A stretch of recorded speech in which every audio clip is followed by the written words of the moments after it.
for an opening statement. Thank you, Chairwoman Cheryl and Chairwoman Stevens, for convening this important hearing. And thank you for each of the witnesses for taking the time to give your testimony this morning. We're here today to review the security of the United States election system technologies and discuss research to ensure the security, the integrity, and the accessibility of America's election systems. Today's hearing provides an opportunity to learn how the federal government can support state and local governments as they work to secure elections through research, technology, standards, and voluntary guidance without burdensome federal mandates. The 2000 presidential election highlighted problems with punch card and lever voting systems and brought to light new concerns about election integrity.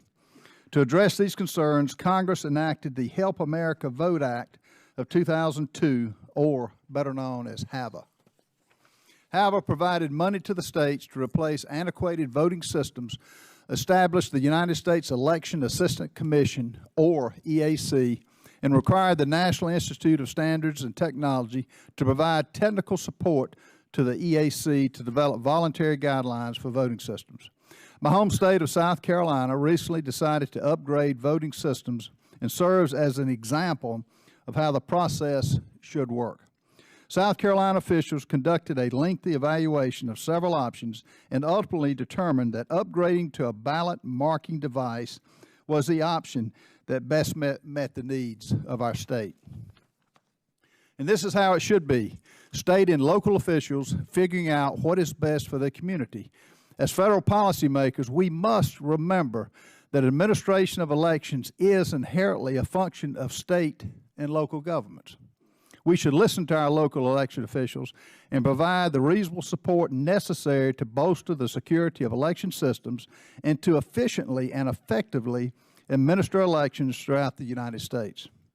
This requires a flexible and a dynamic approach to security that can be molded by jurisdictions across the country to fit their specific needs. A one-size-fits-all approach is simply impractical and unworkable.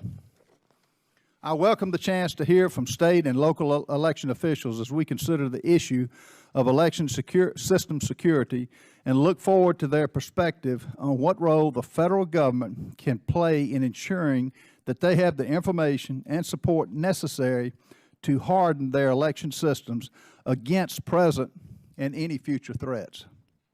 We will also hear today from representatives of academia, the private sector, and the federal government, which provides us with the opportunity to learn more about technologies and innovations that will improve America's election systems today, as well as the research underway that may bolster election system security in the future.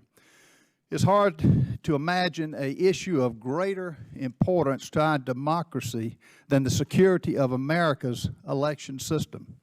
And while I appreciate that this committee continues to approach critical issues of national importance in a bipartisan fashion, I would be remiss today if I didn't take the opportunity to highlight how partisan politics on the part of the House Democrat leadership has once again failed to proceed through regular order.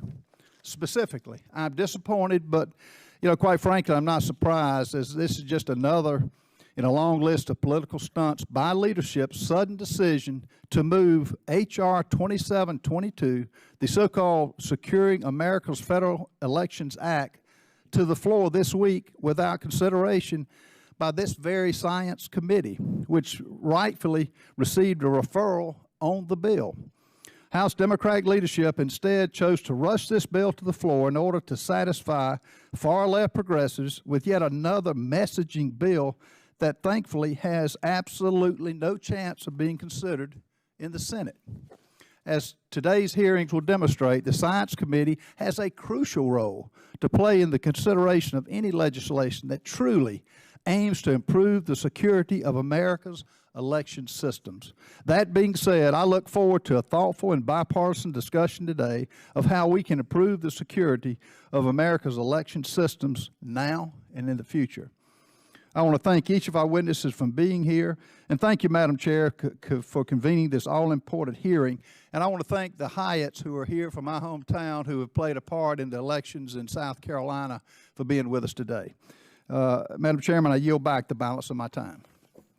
Thank you. The chair now recognizes Chairwoman Stevens of the Subcommittee on Research.